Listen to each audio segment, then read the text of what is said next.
এরই মধ্যে গঠন করা হয়েছে নতুন মন্ত্রিপরিষদ। মন্ত্রীদের তালিকায় যোগ হয়েছে অনেক নতুন মন্ত্রী। তবে পুরনোদের কোনো ধরনের ব্যর্থতা নয়, ভবিষ্যৎ প্রজন্মকে গড়ে তোলার লক্ষ্যেই মন্ত্রিপরিষদের নতুন সদস্যদের দেয়া হয়েছে দায়িত্ব। প্রধানমন্ত্রীর এমন বক্তব্য নিয়েই আমাদের কথার আজকের বিষয়।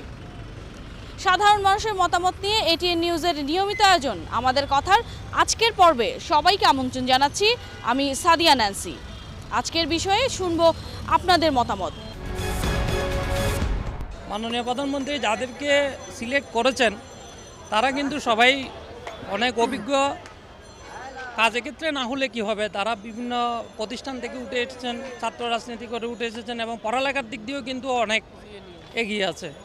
কিন্তু সেক্ষেত্রে আসলে বাস্তবে কতটুকু পারফর্ম করতে পারবে সেটা নির্ভর করতেছে আর কাজের উপর। তাছাড়া আমি মনে করি আমাদের মাননীয় প্রধানমন্ত্রীর যে নেতৃত্বে যেভাবে দেশ এগিয়ে যাচ্ছে, উনি সিদ্ধান্তটা আমার মনে হয় ঠিকই নিয়েছেন। বাংলাদেশ বিশ্ব দরবারে প্রধানমন্ত্রী নেতৃত্ব প্রশংসিত হয়েছেন। বিগত মন্ত্রীরা দেশের কালভার্ট ব্রিজ, শিক্ষা খাতে, যেমন শিক্ষা খাতে নতুন যে মন্ত্রী আসছেন, বিভিন্ন গুরুত্বপূর্ণ মন্ত্রণালয়ে নতুন নতুন মন্ত্রী আসছেন।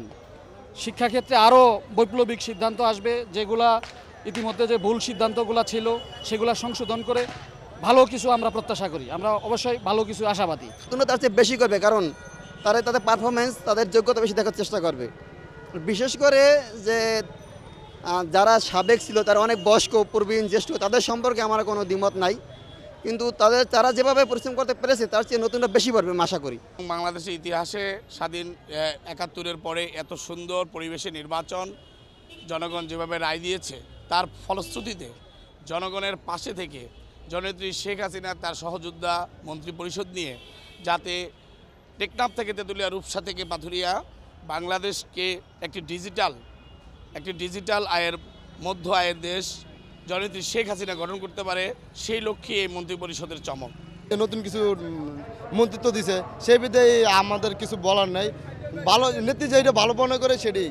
নতুনদের তো জায়গা করে দিতে হবে। এরা কেমন করবে এদের দেখা যাবে সামনে, যে অবশ্যই মনে ভালো করবে, যেহেতু নতুনত্ব এরা সবসময় চাইবে স্বচ্ছ, দুর্নীতিমুক্ত ভালোভাবে করতে। কারণ দেখা গেছে যে হ্যাভিওয়েট অনেক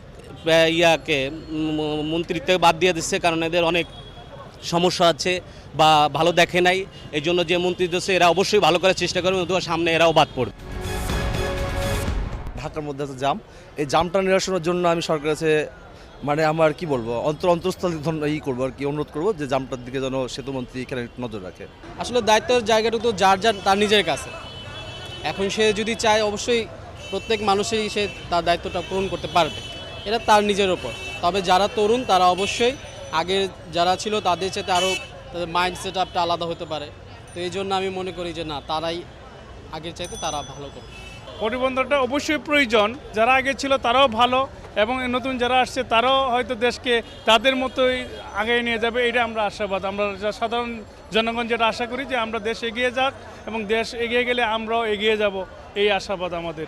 প্রধানমন্ত্রী ক্লিন, এখন যাদের নিছেন সবাই যে ক্লিন হবে সেটা তো বোঝা যায় না। কাজ দেখলেই বুঝতে পারবো আমরা সবাই ক্লিন আছে কিনা এবং দেশের জন্য মঙ্গলময় কিছু বয়ে আনে কিনা। বর্তমান মন্ত্রিসভার কাছে আমরা চাই দেশের উন্নয়ন, দেশের সচ্ছলতা, দেশের জন্য উন্নয়নের কাজ করবে, এটাই আমরা চাই। আর এবারের মন্ত্রী পরিষদ অনেক সুন্দর হয়েছে বা অনেক ভালো হয়েছে। তাদের কাছে যে আগে যতটুকু ভুল ত্রুটি হয়েছে আগে, সেগুলো যাতে সংশোধন করে, যাতে ভবিষ্যতে যারা নতুন মন্ত্রিপরিষদ গঠন করছে তারা যাতে সামনের দিকে আরও ভালো করতে পারে, সেটাই আর কি। আমরা যারা রাজধানী বা সারা দেশেই থাকি, আমরা চাই যে আমাদের দেশের যোগাযোগ ব্যবস্থার সুন্দর পরিবেশ থাকবে, যোগাযোগ ব্যবস্থা ডেভেলপমেন্ট হবে, স্বাস্থ্য, শিক্ষা, এবং শিক্ষাই হচ্ছে একটা জাতির মেরুদণ্ড। সেহেতু শিক্ষাকে আগায় নেবে এবং স্বাস্থ্যটাকে আরও বেশি গুরুত্ব দিয়ে দেখতেছি যে স্বাস্থ্য ঠিক না থাকলে জাতির সে তার কোনো কর্মহীন হয়ে পড়ে। আমরা চাচ্ছি যে মাদকমুক্ত সমাজ এবং জাতিকে শিক্ষার মাধ্যমে এবং কর্মের মাধ্যমে এই দেশকে এগিয়ে নিয়ে যাবে, আমরা এটাই প্রত্যাশা করি।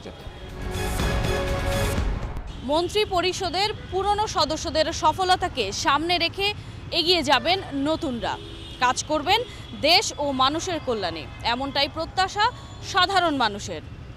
দর্শক, আমাদের কথার আজকের আয়োজন এ পর্যন্তই। দেখা হবে অন্য কোনো দিন, অন্য কোনো বিষয় নিয়ে শুনবো আপনাদের মতামত। সে পর্যন্ত আপনাদের কাছ থেকে বিদায় চেয়ে নিচ্ছি আমি সাদিয়া ন্যান্সি। সবাই ভালো থাকুন, সুস্থ থাকুন, চোখ রাখুন এটিএন নিউজে।